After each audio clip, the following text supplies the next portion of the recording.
తాకట్లో ఉన్న మీ బంగారాన్ని విడిపించి ఆ రోజు ఆన్లైన్ రేటుకి కొంటాం. Sharma gold company. నమస్తే, వెల్కమ్ టు సుమన్ టీవీ. నేను మానస. సో ఈరోజు మనతో పాటు ఉన్నారు ప్రముఖ ఆధ్యాత్మికవేత్త ప్రొఫెసర్ డాక్టర్ ముల్లపూడి సత్యనారాయణ మూర్తి గారు.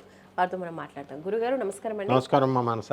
గురుగారు, ఇప్పుడు అంతా చూసుకున్నట్లయితే పరిస్థితి చాలా చాలా హాట్గా ఉంది. ఎలా అంటే ఇప్పుడు పాక్కి మనకి యుద్ధం జరుగుతుందా, అసలు ఎలా ఉండబోతోంది పరిస్థితి అనేది అందరి ఇక్కడ కొంచెం ఆందోళన కలిగించే విషయం అనే చెప్పొచ్చు. మళ్ళీ ఇటువంటి పరిస్థితుల్లో అసలు జ్యోతిష్యపరంగా చూసుకున్నట్లయితే అటు మన మోడీ గారి జాతక ప్రకారం కావచ్చు, లేదా మన భారతదేశం యొక్క ఇప్పుడు జ్యోతిష్య ప్రకారంగా చూసుకున్నట్లయితే యుద్ధం జరిగే పరిస్థితులు ఏమైనా ఉన్నాయా? ఇప్పుడు ఇది మొదటిసారి కాదనమాట. అందుకే చాలాసార్లు జరిగినాయి ఈ అటాక్లు. అయితే ఆందోళన పొందాల్సినటువంటి అవసరం లేదు. నరేంద్ర మోడీ గారు ఎంత నిబ్బరంగా ఉన్నారు, చక్కగా స్టెప్స్, కాన్స్ట్రక్టివ్ స్టెప్స్ వేస్తున్నారు తెలివిగా.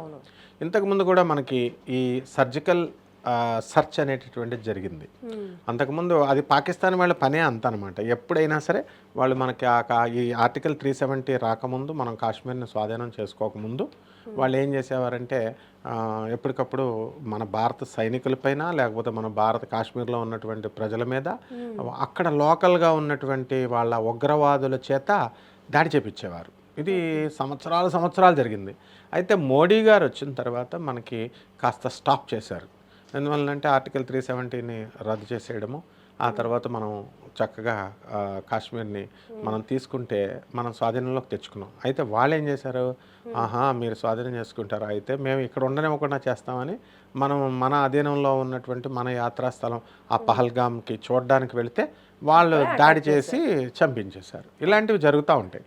కాబట్టి దీనికి ఆందోళన చెందాల్సినటువంటి అవసరం లేదు. కానీ మనం ఆలోచనాపూర్వకంగా వాళ్ళకి చెక్ పెట్టాలని చెప్పేసి ఆలోచించాలి.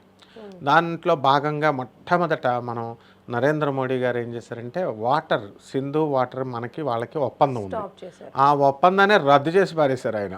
అంటే అది ఐక్యరాజ్య సమితిలో పెట్టాలి అసలు యాక్చువల్గా యుఎన్ఓలో డిస్కషన్ చేసి అప్పుడు రద్దు చేయాలి. కానీ ఆయన ఎంత డేర్ అండ్ డాషింగ్ స్టెప్ వేశారంటే మోడీ గారు, ఎవరిని అడగాల్సిన పని లేదు, ఏం చేసుకుంటే చేసుకోనండి. ఈవెన్ యుఎన్ఓ మద్దతు చూసే అసలు వీళ్ళు ఎలా తయారు చేస్తున్నారు పాకిస్తాన్ అని చెప్పి అటానమస్గా వాలంటీర్గా ఒక డెసిషన్ తీసుకొని రద్దు చేసి పడేశారు. ఫస్ట్ విజయం. అయితే అక్కడ పాకిస్తాన్ పరిస్థితి ఏంటి, ఎలా ఉంది అంటే పాకిస్తాన్లో అప్పుడే యుద్ధాలు స్టార్ట్ అయిపోయినాయి. రైతుల ఉద్యమం, బలూచిస్తాన్ అని ఒక ఏరియా ఉంది, దానికోసం విడిపోవాలని చెప్పేసి వాళ్ళు యుద్ధాలు చేస్తున్నారు, రైతులంతా ఉద్యమం చేస్తున్నారు. ఇప్పుడు ఎప్పుడైతే వాటర్ మనం అందకుండా చేసామో వాళ్ళకి, ఆ రైతులకు పొలాలన్నీ ఎండిపోతాయి. ఇంక ఇది కూడా యాడ్ చేసుకొని వాళ్ళు ఉద్యమం ఇంకా విజృంభించారు. అక్కడ ఉన్నటువంటి యువకులు, పాకిస్తాన్లో ఉన్నటువంటి యువకులంతా కూడా అసలు నిన్ను ఎవరు చేయమన్నారు, ఇదంతా ఉగ్రవాద దాడి అని చెప్పి మనకు భారతదేశానికి సపోర్ట్ చేస్తూ వాళ్ళు ఆ రాళ్లు వేస్తూ పోలీస్ జీపులు, ప్రభుత్వం మీద ఆస్తుల్ని విధ్వంసం సృష్టించారు. ఈ విధంగా ఇంటర్నల్ ఉద్యమం జరిగింది. ఇలాగా ఈ ఉద్యమం ఏమవుతుందంటే రాను రాను విజృంభిస్తుంది. ఇప్పుడు ఇంతకుముందు ముషారఫ్ ఉన్నప్పుడు, ఆర్మీ జనరల్గా ఉన్నప్పుడు ఏం చేశాడు, నవాజ్ షరీఫ్ ప్రైమ్ మినిస్టర్గా ఉండేవాడు. అప్పుడు ఆయన మీద దాడి చేసి ముషారఫ్ ఆర్మీ అంతా కంట్రోల్ తీసుకొని ప్రధానమంత్రిని పదవీచ్యుతుడిని చేసేసి స్వాధీనం చేసేసుకున్నారు. ఇప్పుడు జరగబోయేది అదే అనమాట. ఇప్పుడు అతను నవాజ్ షరీఫ్ తమ్ముడు, ఇప్పుడు ఉన్నటువంటి ప్రధానమంత్రి మర్యాదగా చెప్పాడు, నాయన భారత్ జోలికి వెళ్ళొద్దు, రీసెంట్గా భారత్ జోలికి వెళ్ళొద్దు, ఎందుకంటే వాళ్ళు ఎంత శాంతికి అమలుగా, మోడీ అంత ముదురు, అందువల్ల తర్వాత నీ ఇష్టం అని చెప్పేశారు. కాబట్టి ఇప్పుడు జరగబోయేది ఏంటంటే, ఒకవేళ యుద్ధం కనుక వచ్చినట్లయితే డెఫినెట్గా ప్రధానమంత్రి పోస్ట్ అతనికి ఉండదు. యుద్ధం రాకుండా ఇప్పుడు సర్జికల్ వార్ జరుగుతూ ఉంటుంది. అంటే ఎలా అంటే ఇప్పుడు ఆ ఏరియాల్లో ఇదంతా చేయించేది ఒకానొకప్పుడు 2009/11 అటాక్స్లో 2011 వరకు కూడా అమెరికా మనకి ఫుల్ యాంటీ దేశం, చైనా లాగా. అలాంటిది ఒసామా బిన్ లాడెన్ని వాళ్ళే ఉగ్రవాదాన్ని పోషించింది అమెరికానే. అయితే వాళ్ళు పోషించినటువంటి లాడెన్ ఉగ్రవాదులే వాళ్ళ మీదే, వాళ్ళ వైట్ హౌస్ని కొట్టేసరికి అప్పుడు చేంజ్ వచ్చి మనం పోషించిన వాళ్ళే మనల్ని కొడుతున్నారు, దెబ్బ కొడుతున్నారని ఉగ్రవాదం మీద తగ్గించుకుంటూ వచ్చి, పాకిస్తాన్కి సపోర్ట్ తగ్గించుకుంటూ వచ్చి మన వైపు సానుకూలంగా మారారనమాట. రష్యా ఎప్పుడు మన ఫ్రెండే. కాబట్టి ఈ విధంగా టర్కీ దేశం కూడా మొన్న వాళ్ళు యుద్ధ విమానాలు అన్నీ వస్తే భారతదేశంతో యుద్ధం వద్దని చెప్పేసి వెనక్కి వెళ్ళిపోయారు. నెక్స్ట్ రెండవది, పాకిస్తాన్లో 50,000 మంది సైనికులు రిజైన్ చేసేసారు, మేము భారత్తో యుద్ధం వద్దని. 2000 పైగా స్క్వాడ్రాన్ లీడర్లు, తర్వాత వింగ్ కమాండర్స్, ఇలాంటి స్థాయిలో ఉన్నటువంటి ఆర్మీ ఆఫీసర్స్ అందరూ కూడా రిజైన్ చేసి పారేశారు. రిజైన్ చేసేసి ఆర్మీ, నావల్, మార్షల్, ఈ యొక్క ఎయిర్ ఫోర్స్ మొత్తం అందరూ కూడా అసలు యుద్ధం వద్దు అని చెప్పేసి పాకిస్తాన్ ప్రధానినే వాళ్ళు తిడుతూ వాళ్ళు భారతదేశం మీద ఎట్టి పరిస్థితుల్లో యుద్ధం వద్దు అని చెప్పారు. ఎందుకంటే వాళ్ళకి పవర్ అర్థమైపోయింది. నెక్స్ట్ మన పవర్ అర్థమైంది. నెక్స్ట్ చైనా కూడా సపోర్ట్ చేద్దామని చెప్పి వచ్చింది, కానీ చైనా కూడా ఒక అడుగు వెనకం చేస్తుంది. ఎందుకంటే అక్కడ మనకి అమెరికా సపోర్ట్ ఉంది, రష్యా సపోర్ట్ ఉంది, అన్ని దేశాలు కూడా మనల్నే బలపరుస్తున్నాయి. ఐక్యరాజ్య సమితి కూర్చొని శాంతిగా చేసుకోవాలని నీతి కబుర్లు చెప్తుంది.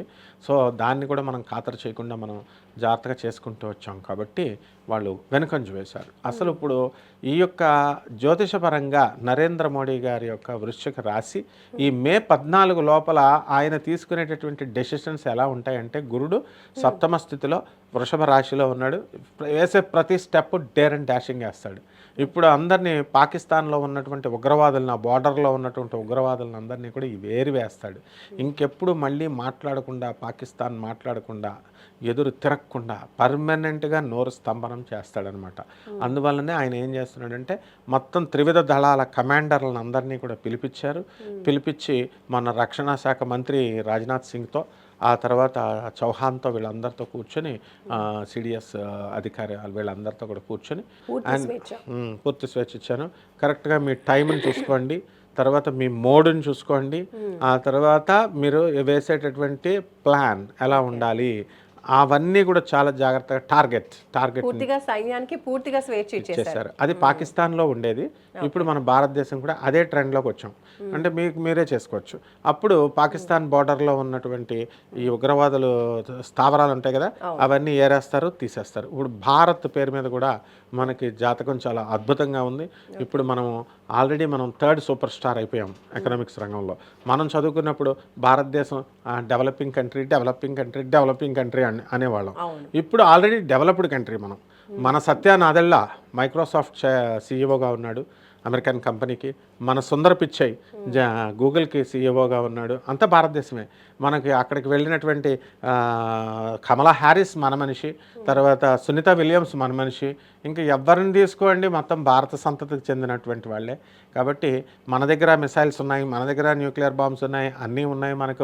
మన యొక్క సహనము, మన యొక్క మంచితనమే అమెరికాని మన వైపు తిప్పింది, రష్యాని మన వైపు తిప్పింది, చైనా కూడా ఇంకా భయపడుతోంది. సో ఈ విధంగా అన్ని దేశాలు, అగ్రరాజ్యాలన్నీ కూడా మనకే సపోర్టు, మనమే ఒక అగ్రరాజ్యంగా ఎదిగిపోయాం.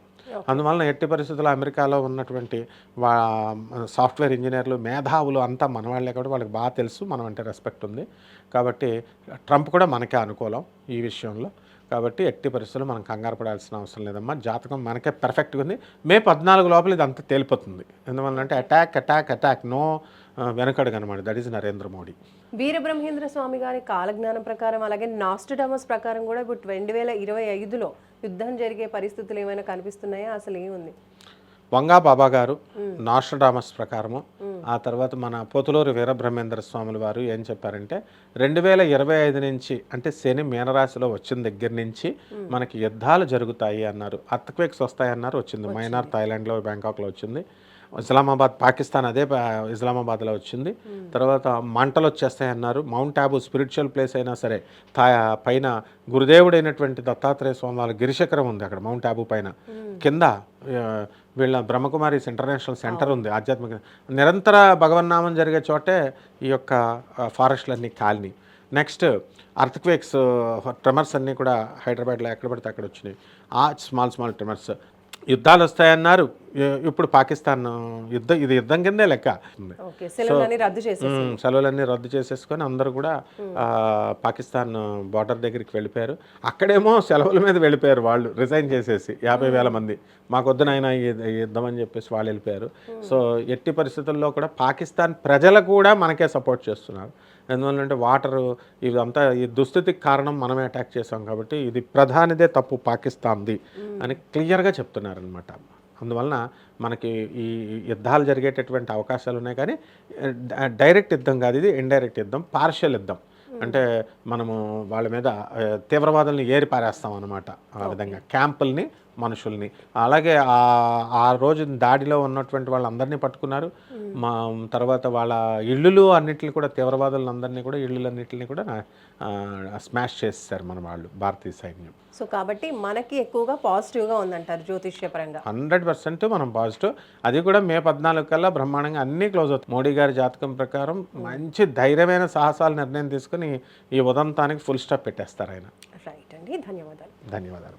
చూస్తున్నారు కదండి, ప్రస్తుతం పరిస్థితి ఏ విధంగా ఉంది, యుద్ధం జరుగుతుందా, అసలు పాకిస్తాన్కి ఇండియాకి మధ్య ఎలా ఉండబోతోంది అనేది మనకి చాలా ఉత్కంఠగా ఉన్నటువంటి పరిస్థితుల్లో జాతకపరంగా జ్యోతిష్యపరంగా చూసినట్లయితే కనుక మనకి భారత్ పేరు పైన అలాగే మోడీ గారి జాతకం ప్రకారం కూడా చాలా పాజిటివిటీ ఎక్కువగా ఉంది. కాబట్టి యుద్ధం జరిగినా కూడా మనమే గెలిచే అవకాశాలు ఉన్నాయి. యుద్ధం కూడా మనకి కొంచెం పార్షియల్ యుద్ధం ఉంటుంది. అండ్ అటు పాకిస్తానీలు కూడా మనకి కొంచెం ఫేవర్గా ఉన్నారు. కాబట్టి యుద్ధంలో మనదే పైచేయిగా ఉంటుంది అని చెప్పి మన గురుగారు తెలియజేస్తూ ఉన్నారు. చూస్తూనే ఉండండి సుమన్ టీవీ. నమస్తే.